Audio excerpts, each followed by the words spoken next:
Hello friend, बहुत सारे पुरुष और खासकर नौजवान पुरुष ये पूछते हैं कि पहले उनका वीर्य जो था वो गाढ़ा हुआ करता था, अभी उनका वीर्य जो है वो पतला हो गया है। तो क्या ये कोई बीमारी है? क्या इसकी चिंता करनी चाहिए या नहीं करनी चाहिए? और वीर्य पतला हो जाने पर क्या फिर उनको बच्चे पैदा करने में समस्या आएगी? वीर्य पतला क्यों हो जाता है और पतले वीर्य को फिर से गाढ़ा करने के लिए क्या कोई उपाय है कि नहीं है? तो इन्हीं सारी सवालों का जवाब देने के लिए आज मैंने इस वीडियो को बनाया है। फ्रेंड्स, चैनल पर पहली बार आए हैं तो चैनल को सब्सक्राइब करना ना भूले। वीडियो अगर आपको पसंद आती है, यूजफुल लगती है, तो आप इसको अपने फ्रेंड्स के साथ में शेयर करना ना भूले ताकि सही जानकारी सही समय से उन तक पहुंच सके। चलिए शुरू करते हैं।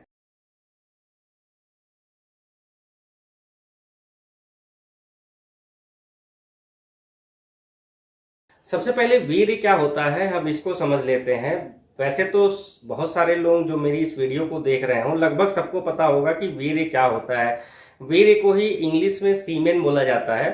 तो जब भी आप अपने सेक्स पार्टनर के साथ में सेक्स परफॉर्म करते हो और जब आप ऑर्गेज्म तक पहुंचते हो तो उसके बाद एक चिपचिपा सा वाइट लिक्विड जो है आपके पेनिस से निकलता है, इसी को वीर्य बोला जाता है। या फिर आप ये भी कह सकते हैं कि जब आप मस्टरबेट करते हैं, हस्तमैथुन करते हैं, तो उसमें फिर आपके पेनिस से व्हाइट कलर का जो डिस्चार्ज निकलता है उसको सीमेन बोला जाता है। अब जो पुरुषों के पेनिस से, उनके लिंग से जो वीर्य निकलता है, तो वीर्य में बहुत सारी चीजें पाई जाती हैं। वो जो आपको व्हाइट सा डिस्चार्ज दिखता है उसका मतलब ये नहीं होता कि उसके अंदर पूरा स्पर्म ही भरा है, शुक्राणु ही भरे हैं। तो जब आप अपना वीर्य देखेंगे तो वीर्य में बहुत सारी चीजें होती है और उसमें 4 से 10% लगभग जो है स्पर्म होता है। स्पर्म को हिंदी में शुक्राणु बोलते हैं। पर स्पर्म के अलावा इसमें और बहुत सारी चीजें पाई जाती है, जैसे इसमें जिंक पाया जाता है, कोलेस्ट्रॉल पाया जाता है, प्रोटीन पाया जाता है, लैक्टिक एसिड पाया जाता है, फ्रक्टोज पाया जाता है। इसके अलावा इसमें chlorine, potassium, nitrogen, ascorbic acid और कुछ और न्यूट्रिएंट्स भी पाए जाते हैं। तो ये जितने सारी चीजें मैंने यहाँ पर बताई, ये सारी चीजें मिलाकर जो है सीमेन बनता है। तो सीमेन जो है ये पूरा एक कलेक्टिव बोलते हैं जो कि दिखता है, और सीमेन का एक पार्ट जो है वो स्पर्म होता है, जो कि 4 से अगर 10% आपके वीर्य में अगर स्पर्म पाया जाता है तो इसका मतलब कि आपका जो स्पर्म का काउंट है वो नॉर्मल है। अब अगर कोई भी पुरुष जब इजेकुलेट करता है, जब अपना वीर्य निकालता है और उसका 1 ml वीर्य लिया जाए, तो उसमें जो स्पर्म की संख्या होनी चाहिए वो 15 मिलियन से ज्यादा होनी चाहिए और 200 मिलियन तक होनी चाहिए। अगर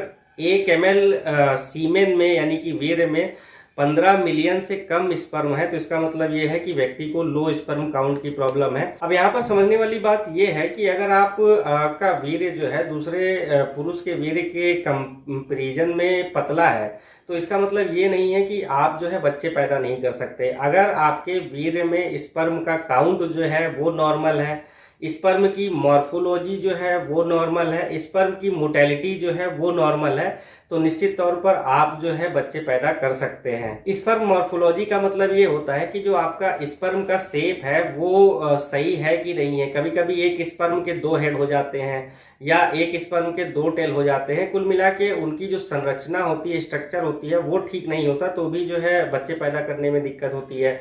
या स्पर्म की मोटेलिटी का मतलब ये है कि स्पर्म निकलने के बाद महिला की वजाइना में वो फास्ट फॉरवर्डिंग होना चाहिए, उसको आगे की तरफ बढ़ना चाहिए जिधर महिला का अंडा हो, लेकिन वो आगे बढ़ने की वजह पीछे की तरफ उड़ रहा है, तो स्पर्म की मोटेलिटी इसे कहते हैं।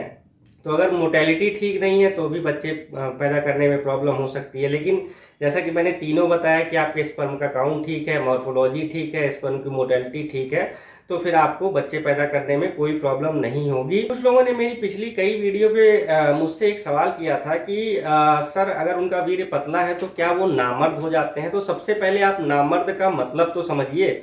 नामर्द का मतलब ये नहीं होता कि आप बच्चे पैदा कर सकते हैं या नहीं कर सकते हैं। नामर्द जो है ये शब्द बहुत पहले इस्तेमाल किया जाता था उन लोगों के लिए जिनके जो पेनिस है, जिनका लिंग में इरेक्शन नहीं आता था, यानी कि कड़ापन नहीं आता था, टाइटनेस नहीं आती थी। जब वो अपने सेक्स पार्टनर के साथ में सेक्स करने जाते थे तो उनका अच्छे से खड़ा नहीं होता था, तनाव नहीं आता था। तो जब इस तरह की बीमारी होती है, इसको इरेक्टाइल डिस्फंक्शन भी कहते हैं, तो अगर इस तरह की अगर बीमारी होती है तो इसको जो है नपुंसक बोला जाता है, नामर्द बोला जाता है। नामर्द का मतलब ये नहीं होता कि आपका वीर्य पतला हो गया तो आप नामर्द हो गए। अब कुछ लोगों के दिमाग में ये भी बात चल रही होगी कि पहले उनका वीर्य जितना गाढ़ा हुआ करता था, अब वो समय के साथ में धीरे धीरे करके पतला हो रहा है, तो इससे कोई प्रॉब्लम है? तो देखिए, जैसे जैसे आपकी उम्र बढ़ती है, उम्र बढ़ने के साथ में आपका जो हार्मोन का लेवल है वो ऊपर नीचे होने लगता है। टेस्टोस्टेरोन जो होता है बहुत महत्वपूर्ण भूमिका निभाता है पुरुषों में, तो वो जैसे जैसे उम्र बढ़ती है उसका भी लेवल डाउन होने लगता है। तो उम्र बढ़ने के साथ में जो आपका वीर्य होगा वो थोड़ा बहुत पतला होना शुरू हो जाता है। लेकिन अगर आपकी एज जो है वो 15 साल से लेकर 30 साल के बीच में है, तो इस समय जो है जनरली जो वीर्य होता है उसमें बहुत ज़्यादा बदलाव नहीं देखा जाता है। जो जितना वीर्य आपका 15-17 साल की उम्र में गाढ़ा होगा, उतना ही वो 28-30 के उम्र में भी उतना ही गाढ़ा होगा। कई सारे ऐसे पुरुष होते हैं जो दिन में कई बार मास्टरबेट कर लेते हैं, यानी कि हस्तमैथुन कर लेते हैं। तो उसमें क्या होता है, जब आप दिन में कई बार मास्टरबेट कर लेते हैं तो जो रिफ्रैक्टिव पीरियड होता है, रिफ्रैक्टिव पीरियड का ये मतलब होता है कि जब आपने एक बार अपना वीर्य निकाल दिया और जब दोबारा आप निकाल रहे हैं तो उसके बीच का जो टाइम होता है वो रिफ्रैक्टिव पीरियड कहलाता है। तो अगर आपका रिफ्रैक्टिव पीरियड कम है, आप जल्दी जल्दी वीर्य निकाल रहे हैं, तो पहली बार जितना आपका वीर्य गाढ़ा होगा, दूसरी बार वो वीर्य जो है पहले वाले से थोड़ा सा पतला हो जाएगा, क्योंकि वीर्य को बनने में भी समय लगता है। और अब बार बार वही प्रक्रिया दोहरा रहे हैं तो फिर जाहिर सी बात है कि वीर्य कुछ ना कुछ पतला तो होगा। अब अगर आपकी उम्र भी कम है और आप बहुत जल्दी जल्दी मास्टरबेट भी नहीं करते, फिर भी आपका जो वीर्य है वो पहले के कंपेयर में पतला होता जा रहा है, तो आप ये चीजें करें जिससे कि आपका वीर्य जो है वो फिर से गाढ़ा हो जाएगा। तो सबसे पहले, अगर आप फिजिकल वर्क बिल्कुल नहीं करते हैं तो आप आज से ही फिजिकल वर्क स्टार्ट कर दीजिए। आप सुबह के टाइम चलना शुरू कर दीजिए, दौड़ना शुरू कर दीजिए, या जो भी पॉसिबल हो आपके लिए एक्सरसाइज, आप वो एक्सरसाइज करना स्टार्ट कर दीजिए। और इसके अलावा आप अगर स्ट्रेस में रहते हैं, आपको बहुत ज़्यादा वर्कलोड है, किसी न किसी वजह से आप तनाव में रहते हैं, तो आपको अपना तनाव जो है वो कम करना पड़ेगा। तनाव से प्री मेच्योर इजैकुलेशन की भी प्रॉब्लम आती है पुरुषों में। उसके अलावा जो है आपका इरेक्टाइल डिस्फंक्शन की प्रॉब्लम आती है। उसके अलावा उनके वीर्य में पतलेपन की भी शिकायत आती है। तो स्ट्रेस बहुत बड़ा कारण होता है इन सब चीज़ों का।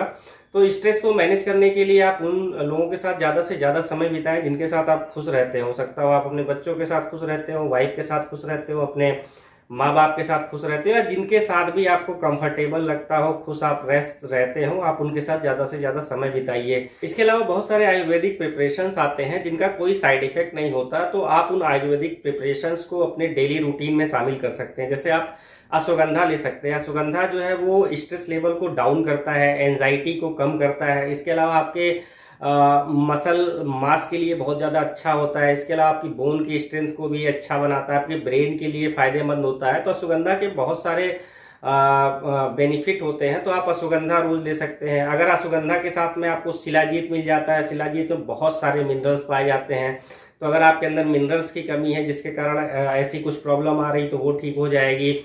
इसके साथ में आप गोक्षुरू ले सकते हैं। तो गोक्षुरू भी स्पर्म के काउंट को बढ़ाता है, एफ्रोडिसियाक इन नेचर होता है।